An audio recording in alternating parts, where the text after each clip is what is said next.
जय हिंद। मेरे प्यारे हिंदुस्तान 142 करोड़ भाइयों और जम्मू कश्मीर के खासकर, आज हम बात करेंगे मौसम के ऊपर और जो पहाड़ी इलाकों में लैंडस्लाइडिंग हुई थी पीछे और अभी हो रही है इंडिया में, वेरियस यूपी में भी और वेरियस उत्तराखंड में भी, और आइए अभी जम्मू कश्मीर की तरफ डिस्ट्रिक्ट डोडा, डिस्ट्रिक्ट किश्तवाड़, राजौरी, पुंछ, रियासी, इन डिस्ट्रिक्टों के जो लीडरान हैं उनका तो मैंने बयान कहीं सुना नहीं कि उन्होंने कोई दिया है। डोडा मेडिकल कॉलेज ऑल राउंड मैंने पिछले 2 हफ्ते पहले देखा, वो तो डेंजर जोन में है, लेकिन 1 साल से प्रोटेक्शन वर्क कोई नहीं। और डोडा डिस्ट्रिक्ट में पहाड़ियाँ, लोगों के घर इतने डेंजर जोन में हैं, ना तो लोग उठे हैं जाएं कहाँ, और ना ही किसी ने उनको प्रोटेक्शन प्रोवाइड करने की कोशिश की है। इसी तरह राजौरी पुंछ में है, और राजौरी पुंछ में भी पहाड़ियाँ चल गई हैं। वहाँ पर लोग जो पहाड़ी गुज्जर हैं, जो दूसरे हैं, बेचारे उधर फंसे हुए हैं और उनका जो कोई भी इंतज़ाम नहीं है। मैं ये कहूँगा कि गवर्नमेंट का जो डिपार्टमेंट है वो है रेवेन्यू डिपार्टमेंट, जिसको के स्टेट की लैंड की प्रोटेक्शन करनी है। अगर कोई दरिया के किनारे घर बनाता है तो फ्लड कंट्रोल अथॉरिटी भी है, रेवेन्यू तो मेन है। इन लोगों ने कभी उनको रोका? मोस्टली स्टेट लैंड पर जो कब्जे हुए हैं with the concurrence of the revenue department और अदर डिपार्टमेंट से हुए हैं, इनकी मर्जी से हुए हैं।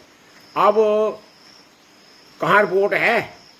अब एक पटवारी से दूसरे पटवारी को जब हैंडी टेकी होती है तो स्टेट लैंड में कितना कब्जा है, कुछ है, उनके लिए कोई इन्होंने रखा है कि अपने उसमें हैंडी टेकिंग नोट में लिखे, तहसीलदार भी लिखे, नायब तहसीलदार लिखे? इस तरह तो कोई है नहीं, उधर देखते ही नहीं है। और फिर लोगों, एक तो स्टेट का भी नुकसान हो रहा है, दूसरा खुद भी डेंजर जोन में जा रहे हैं। गवर्नमेंट को चाहिए था कि लैंडलेस पीपल को तो लैंड दे देनी 5 मरले रहने के लिए, और बाकी जो लैंड है तहसीलदार को फुल पावर है। Section 27 of the agrarian reform act, जो भी कोई इंक्रोचर है, ऑक्यूपेंट है, या occupant on the state land, नजायज का ऑक्यूपेंट को है, नजायज होता है वो, नजायज का स्टेट लैंड पर है या किसी दूसरे की ज़मीन पर है, उसके लिए उसको वज़ीरिया पुलिस बेदखल करके एविक्शन करनी है। लेकिन ऐसा तो कोई करता नहीं है। अपनी ड्यूटी तो रेवेन्यू डिपार्टमेंट अगर करे तो स्टेट का भी इंटरेस्ट बच जाता है, लॉ एंड ऑर्डर की वायलेशन बच जाती है। 99% नहीं है, 100% वायलेशन रेवेन्यू डिपार्टमेंट की वजह से है। रेवेन्यू डिपार्टमेंट ने कितने ऑक्यूपेंटों को बेदखल किया? प्रोविजन है लैंड रेवेन्यू एक्ट के सेक्शन 133 में भी बेदखल करने का। एप्लीकेशन देने के बाद नहीं करते, एप्लीकेशन देने के बाद। और अगर जेडीए की लैंड है, जेडीए वालों को एप्लीकेशन देते हैं तो वो इस तरह घुमाते हैं, अगर कोई इन्फॉर्म करता है इस तरह घुमाते हैं जिस तरह के कोई उनका मतलब के ये है कि जो पर्सनल है, बचाने के लिए पर्सनल इंटरेस्ट है।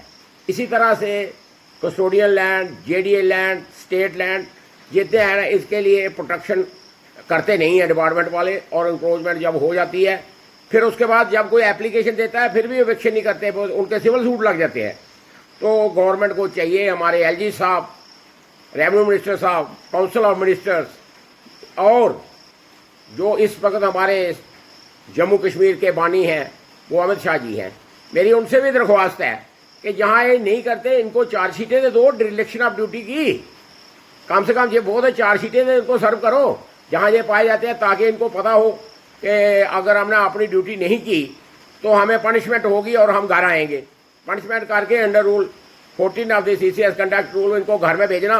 अगर 2-4 केसों में भेजेंगे तो ये अलर्ट हो जाएंगे। बाकी स्टाफ जो है रेवेन्यू का पूरा होना चाहिए, उसके साथ साथ अगर स्टाफ पूरा होगा तो उनको चार्टर ऑफ ड्यूटी नहीं है बनाते।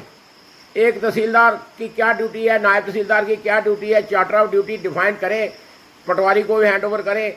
और दूसरा, पटवार खाने में जो प्राइवेट बंदे एम्प्लाई किए हुए हैं अपने सोर्स पर पटवारी ने, उसके लिए कोई वेरिफिकेशन की डीसी साहब ने या किसी अफसर ने?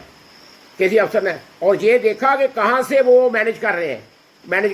ये चीज़ें जो है ना, लैंड रिकॉर्ड की जो भी कोई कटिंग या कोई नक्शे का, जो अनऑथराइज बंदे रखे हुए हैं रेवेन्यू डिपार्टमेंट में हैं अनऑथराइज बंदे, तो उनकी वजह से है। क्योंकि पटवारी साहब बिजी रहते हैं अपने कामों पर, वो उसको जो प्राइवेट बंदा रखा हुआ है वो रहता है, वो होता है रेवेन्यू का, वो जानकार होता है, उससे कोई कुछ भी करवा सकता है।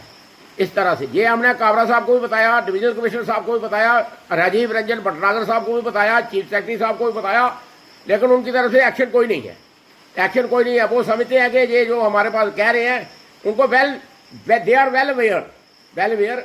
और देखते हैं, अभी डुडू साहब तो जा रहे हैं सितंबर महीने में, शायद काबरा साहब आ जाए, तो काबरा साहब जो है अभी चीफ सेक्रेटरी बने गए, तो शायद देखते हैं कुछ चेंज होगी।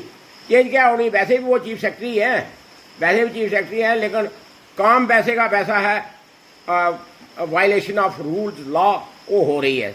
मेरी एलजी साहब से इस बारे में दरख्वास्त है, और बाकी काउंसिल ऑफ मिनिस्टर, दूसरा ये हमारे जो चीफ मिनिस्टर साहब हैं, ये कहते हैं जैसे कि अगर मानता कोई नहीं आईएएस अफसर की ट्रांसफ़र हमारे साथ नहीं है, कोई किसी लॉ एंड ऑर्डर के वाले की है, कोई हमें नहीं मानता। मैं फिर इनसे दरख्वास्त करूंगा कि आप put in writing to LG, और एलजी साहब क्या करते हैं, फिर कुछ भी नहीं करेंगे, 10 केस भेजेंगे, 8 तो अप्रूव करेंगे। अब और इसके साथ साथ मैं उनसे दरख्वास्त करता हूं कि मेरा जो आज की जो मैंने जो डिस्कशन की है, इसको ज़ेरे गौर करें और पब्लिक को राहत करें। जय हिंद।